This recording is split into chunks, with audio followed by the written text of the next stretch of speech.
Sahajaste, natural in me affirms natural in you.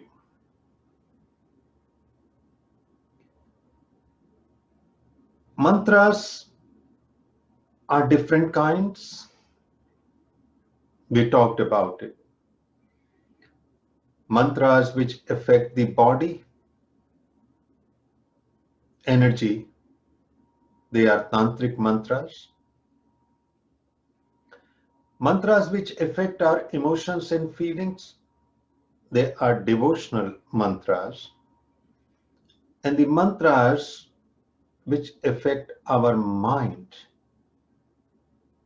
intellectual power,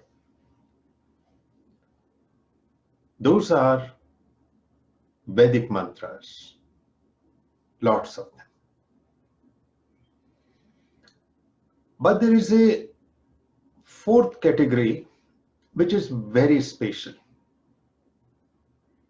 And these mantras are the simplest mantras, and that is why they are called Bij mantra. Bij means seed. And they are specific to chakras. So that is why in Nad Yoga, we cannot complete our training or knowledge unless we understand a little bit about chakras. And chakra means Kundalini energy, neurobio energy. What is this Kundalini energy? This is life force. Without that, we will die. So this life force is everywhere. In our physical body, all our systems, they function because of that life force. Our emotions, our feelings, our thoughts, our universe, cosmic awareness is all because of the life force. But that life force is particularly strong on certain points.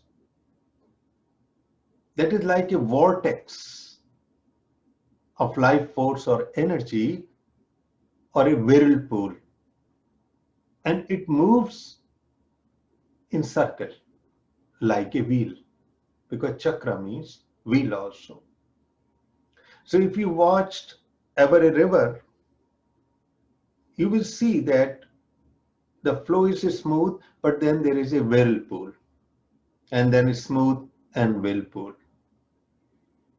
So smooth part is smooth flowing energy, and those whirlpool are chakras. And at those chakras, not only energy is very strong, actually is connected with different levels of awareness. So first and second chakra is about body. So body is awareness, physical awareness. Third chakra is about emotional awareness. Fourth, about feeling awareness. Fifth is about intellectual awareness. Sixth chakra, which is in the middle of the two eyebrows, is about existential awareness. And seventh on the crown is about integrative awareness. Everything comes together. Crown chakra. And what are these chakras and energies? These are all vibrations. So different combinations of vibration, they form chakras. So that is why they are very important for a Nad Yogi, because usually in Nad Yoga sadhana and effort, chakras and energy become active. You can right away feel it.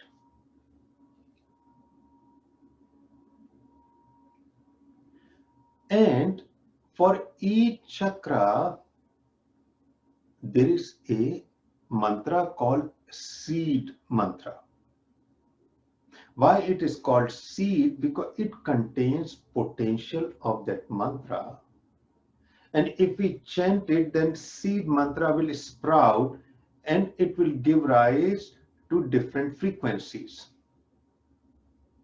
And those are called petals of the lotus of a particular chakra. In first chakra, there are 4, in second, 6, in third, 10, in fourth, 12, in fifth, 16, and in sixth, 2. And crown chakra is supposed to have 1000 petals. And they are all connected with the alphabets of Sanskrit. So first to sixth chakra, there are total of 50 petals, 50 alphabets of Sanskrit, because those alphabets are nothing else but frequencies. They are musical. They are not. But in the center of it, there is a seed mantra. So when seed mantra sprouts, it gives rise to different frequencies of different chakra, which are represented as petals. So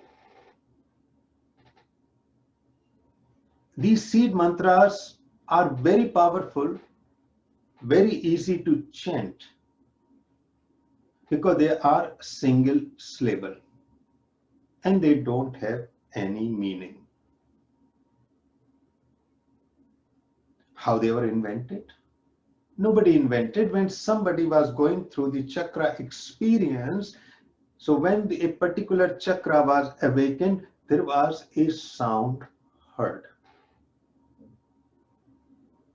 And that is how they were put together. And they are the safest way to awaken our chakra, the most powerful. So the first chakra sound is lam.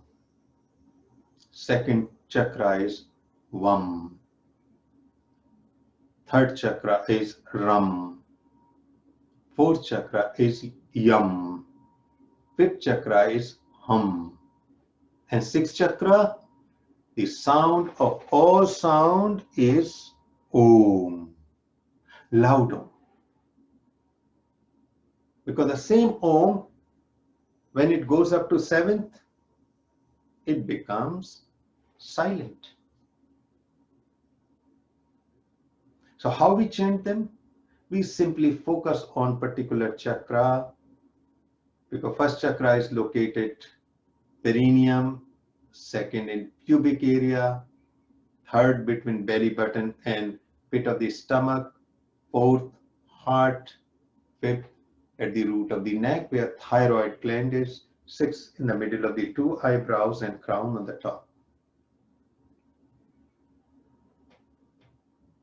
So in the absence of not remembering anything,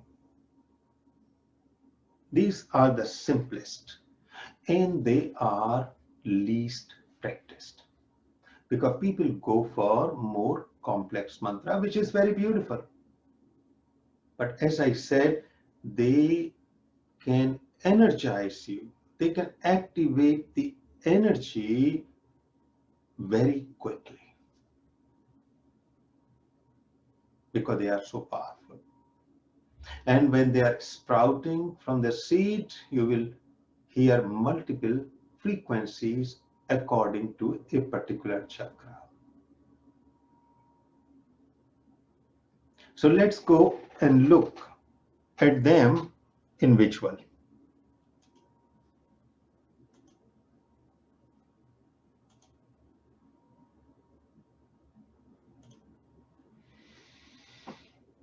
So you can see lam, vam. They are written as lam, vam, ram, yam, but they are pronounced as lam. Reason?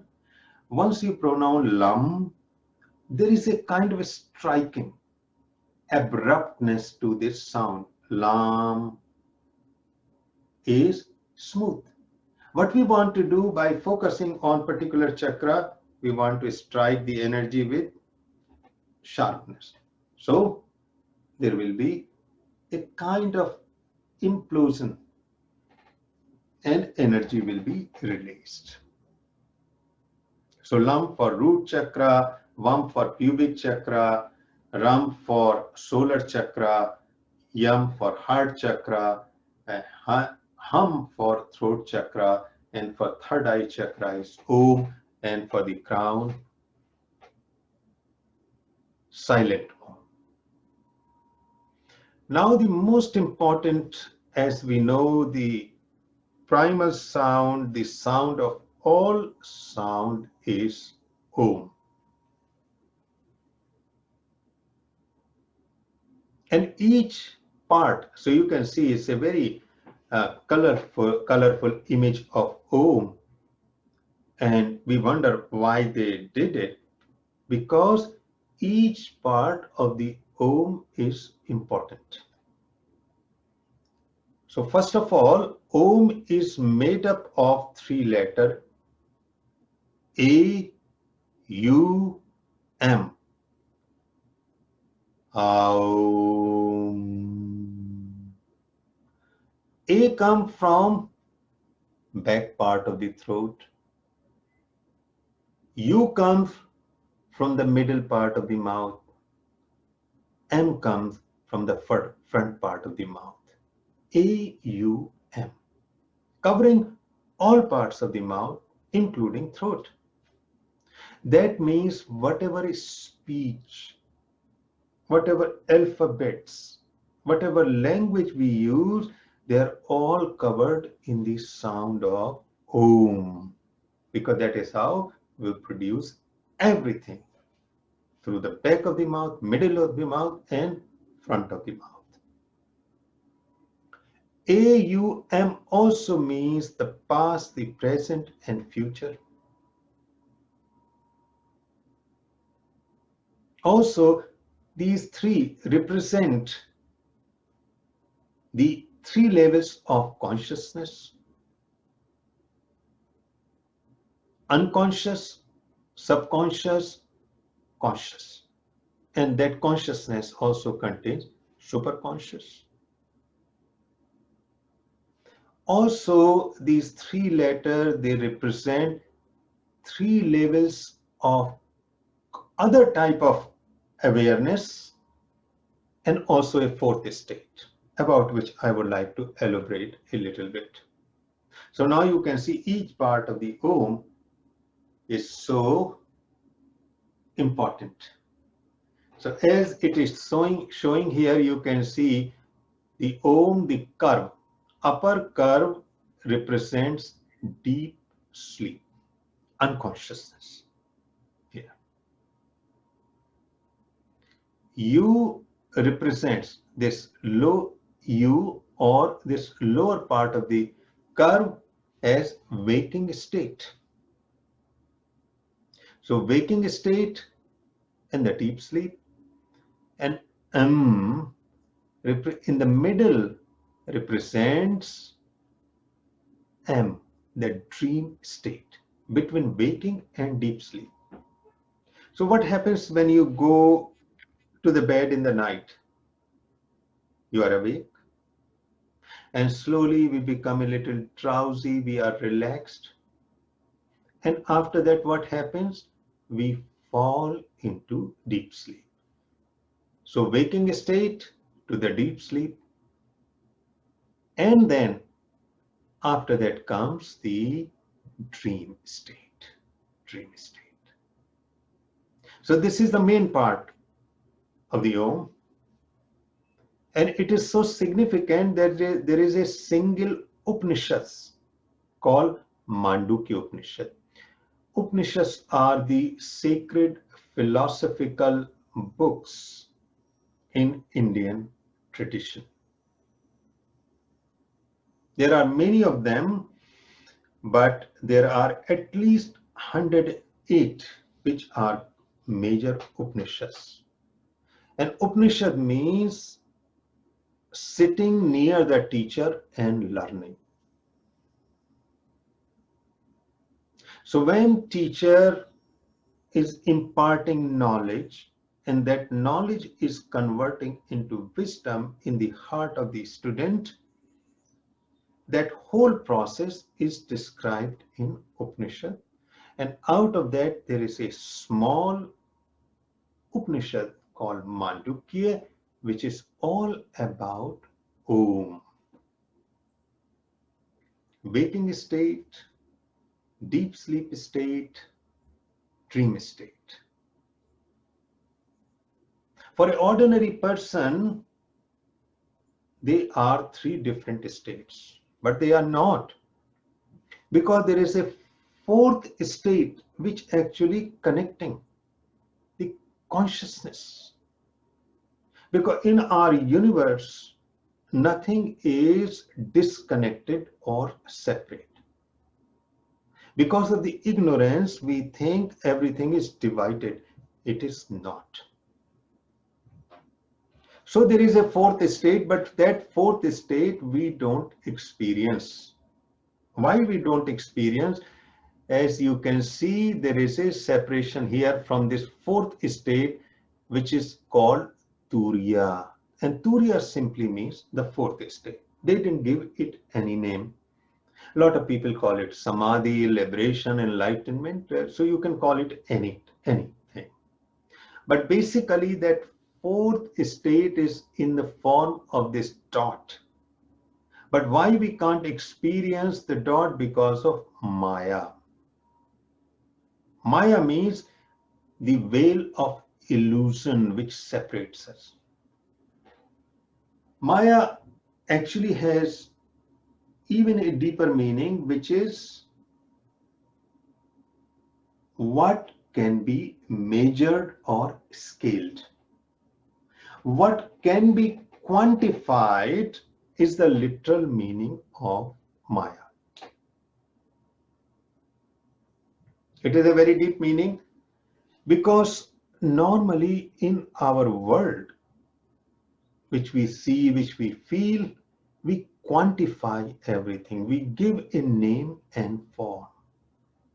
We think everything is measurable, scalable, because that is the idea of science. And they are very right. Only problem, science and mind, because science emerged from the mind, doesn't realize there is something immeasurable, infinite, which you cannot scale, which you cannot know. So there are three things: known, unknown, and unknowable. So known, we know. Unknown, philosophy and science can go through. But the last one is unknowable. Without any measure, without any boundaries, without any time, without any name, without any form. And that one is called Turiya, but because we have this mind, Maya, we think everything is scalable. So we remain trapped within the known. That is why we feel a sense of discontent.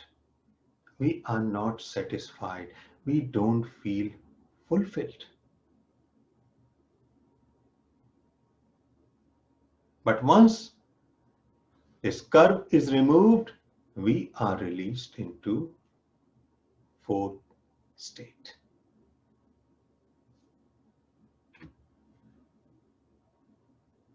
So again emphasizing Om, Amen.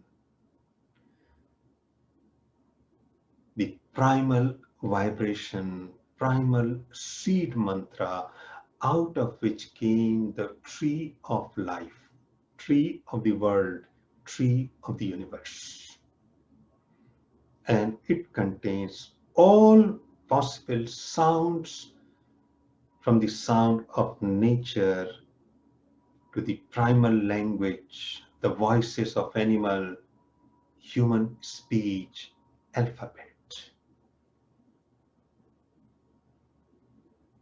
That is why chanting Om, the seed of all seed mantras, can release is this single syllable mantra.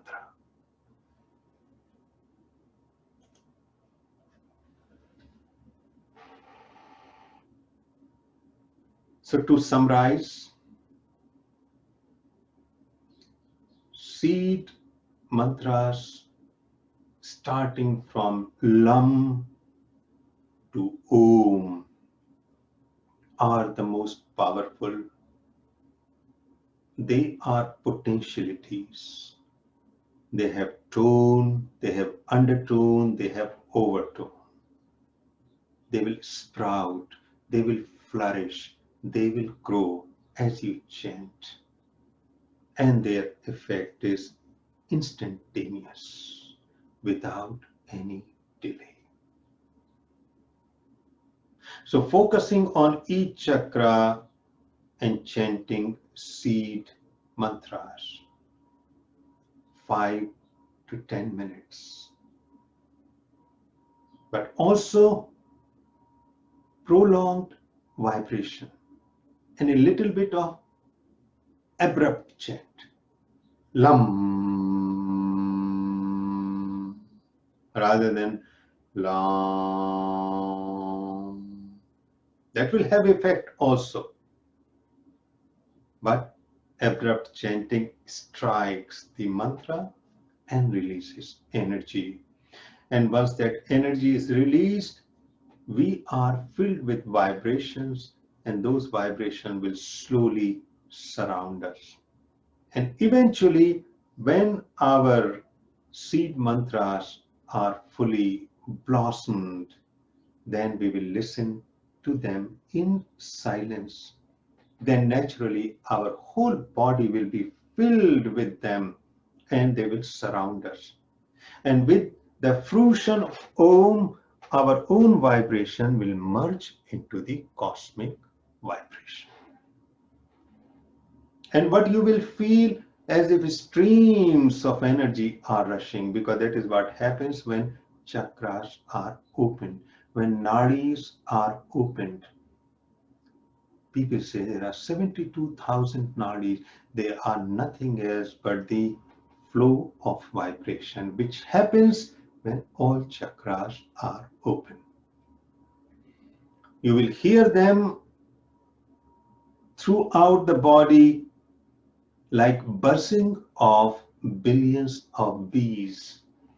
Your body will be vibrating like a tuning fork. But you have to differentiate this vibration with tinnitus. Tinnitus is a condition which affects our ears, in which we can hear sound, vibration. And what is the difference? The difference is that tinnitus is confined to this area, sometimes only to one ear or the other ear. And also, most of the time, it causes stress, tinnitus. But this vibration throughout the body, the nad, because all seed mantras opened the nadis, it will be whole body, each cell of the body, not confined to this area.